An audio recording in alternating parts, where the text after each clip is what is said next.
সঠিক কথা বলতে শেখো, দাদা হুজুরের নীতি আদর্শটা নিয়ে চলো। কি 2 নম্বরই মাল সাইড করে, কি বললাম জোরে বলো, 2 নম্বরই মাল সাইড করে দাও, ঈমানকে ঠিক রাখো। কবরে যে এই মাল তোমার কবরে যাবে না।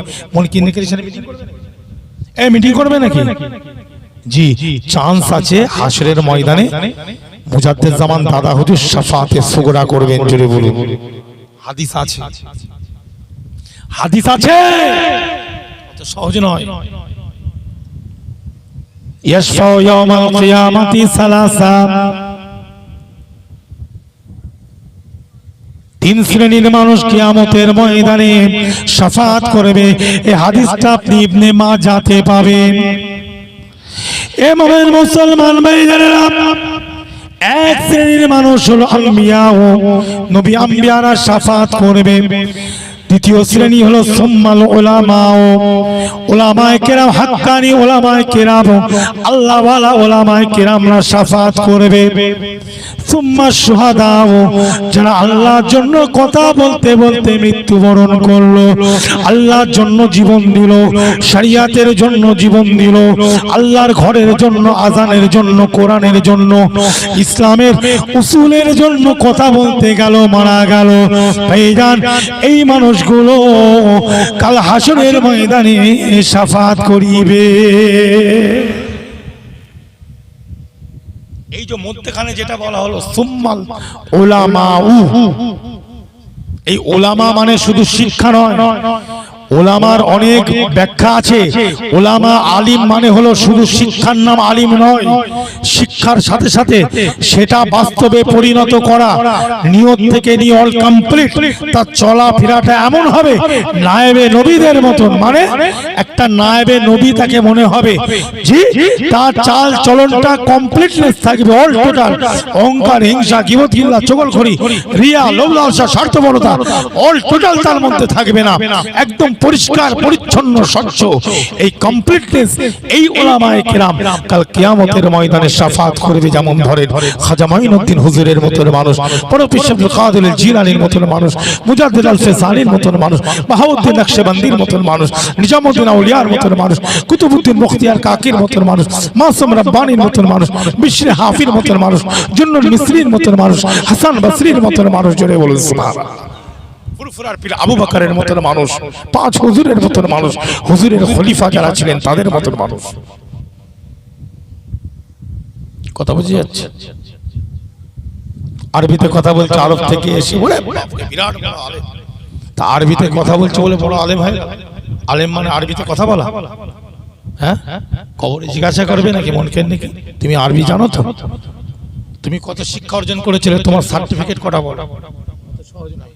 তোমার ঈমান ঠিক আছে তো? নিয়ত ঠিক ছিল তো? ঈমান ঠিক আছে? মান রাব্বুকা, ঈমান নিয়ত যদি ঠিক থাকে ঈমান রাব্বুকা উত্তর ঠিক বেরোবে।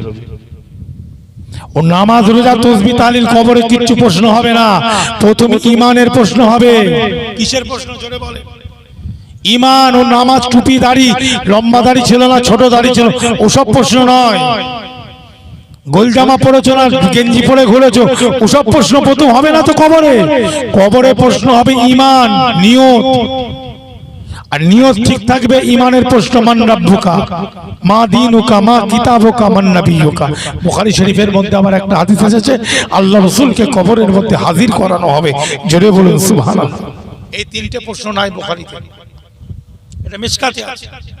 কিন্তু বুখারীতে একটা হাদিস এসেছে শুধু আল্লাহ রাসূলকে আনা হবে, জি, আর আল্লাহ রাসূলের ব্যাপারে জিজ্ঞাসা করা হবে, এই মানুষটাকে কি জানো, এই মানুষটাকে কি চেনো?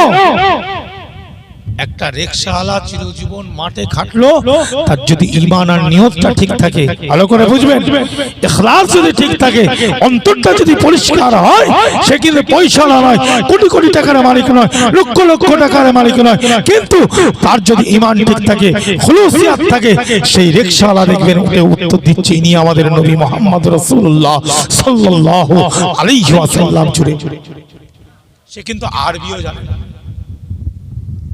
নামাজ পড়ার মতন কোরআন শরীফ কিছু আয়াত 5টা 6টা মুখস্থ করেছিল, নামাজটা তো পড়তে হবে। ফরজ নামাজ কি বাদ দেওয়া যাবে ভাই? বলেন বাদ দেওয়া যাবে? নামাজ পড়ার মতো, ওযুর ফরজ, যেগুলো দরকার দৈনন্দিন জীবনে যতটা ইলম থাকা দরকার, ফরজ যতটা ওইটুকু শিখেছি। বাদ বাকি কিন্তু বিরাট বড় আল্লামা, মুহাদ্দিস, মুফাসসির, বিরাট বড় ফাকিহ ওসব কিছু না। দৈনন্দিন জীবনের ইলমটা তার মধ্যে ছিল, যেটা ফরজ আইন। রাসূল পাক সাল্লাল্লাহু আলাইহি ওয়াসাল্লাম যেটা বলেছেন, তালাবুল ইলমি ফরিদাতুন আলা কুল্লি মুসলিম, তলব করা প্রত্যেকটা মুসলমান নরনারীর জন্য কি ফরজ। এইটুকু ইলম তার মধ্যে ছিল। বাদ বাকি বেচারা খেটে খুঁটে খেত, কিন্তু উত্তর ক্লিয়ার করে দিয়েছে। আর একজন তালিমুল ইসলাম কিনে, বিরাট বড় লোক, সে তালিমুল ইসলাম কিনে মুখস্থ করে রেখেছে একদম ঠোঁটের ডগায়। এই তো 4টে প্রশ্ন, কোনো ব্যাপার না, একদম মুখস্থ রেডি, ঢুকবো ঝটঝট করে বলে দেবো। কিন্তু ওর ঈমান ও নিয়ত গন্ডগোল, কবরে গিয়ে ও সব ভুলে গেছে। আর এ কিন্তু তালিমুল ইসলাম মুখস্থ করেনি, কিচ্ছু জানে না। ও আমলগুলো করেছিল, খুলুসিয়াতের উপরে চলেছে, হালাল অর্থ ইনকাম করেছে। জি, ও অত আরবি তালিমুল ইসলাম পড়েও না, কিন্তু ওই জায়গায় যখনই প্রশ্ন করেছে, ওর জবানকে আল্লাহ পাক আরবি বানিয়ে দিয়ে সুন্দর করে উত্তর দিয়ে দিয়েছে। জোরে বলুন যে এই জায়গাটা কত তুমি লম্বা চওড়া আরবিতে কথা বলছে, ফার্সিতে, উর্দুতে, ওটা না। আল্লাহর মহব্বতের, আল্লাহর কাছের মানুষ হতে গেলে ওগুলো নয়, ঈমান আর নিয়ত হচ্ছে বড় জিনিস।